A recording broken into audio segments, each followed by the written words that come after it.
బీసీల కోసం BCY party అధినేత రామచంద్ర యాదవ్ చేపట్టిన ఆమరణ నిరాహార దీక్ష కొనసాగుతోంది. బీసీలకు ఇచ్చిన హామీలు, బీసీవై పెట్టిన 5 డిమాండ్లపై ప్రభుత్వం స్పందించకపోవడంతో రామచంద్ర యాదవ్ దీక్షకు దిగారు. డిమాండ్లను నెరవేర్చే వరకు దీక్ష విరమించేది లేదని ప్రకటించారు. మా కరెస్పాండెంట్ రాజ్ కుమార్ పూర్తి సమాచారం అందిస్తారు. రాజ్ కుమార్.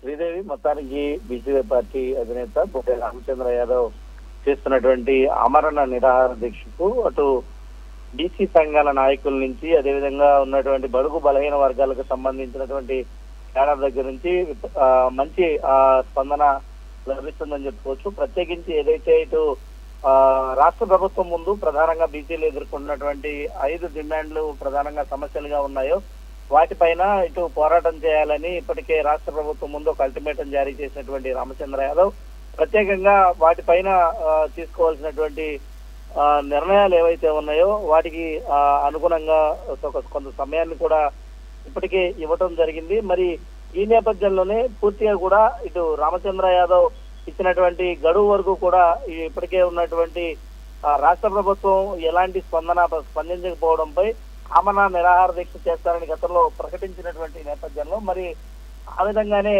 ఆమరణ నిరాహార దీక్షకు చేయడం కోసం రామచంద్ర యాదవ్ శ్రీకారం చుట్టడం జరిగింది. ప్రత్యేకించి ఏదైతే ఇటు రాష్ట్ర ప్రభుత్వం దిగొచ్చే వరకు కూడా తాను ఆమరణ నిరాహార దీక్షకు సిద్ధంగా ఉంటానని రామచంద్ర యాదవ్ ఇప్పటికే ప్రకటించారు. దానికి అనుగుణంగానే ఈ రోజు ఉదయం రామచంద్ర యాదవ్ ఏదైతే 10:45 ఇప్పటికే దీక్షా శిబిరంలో కూర్చొని ప్రారంభించడం జరిగింది. మరి ఇప్పటి వరకు కూడా ఆయన చుట్టూ చాలా అదృశ్యమైనటువంటి ప్రజలు, అదేవిధంగా కేడర్ అంతా కూడా వచ్చి మద్దతు ప్రకటిస్తున్నారని చెప్పుకోవచ్చు. శ్రీదేవి.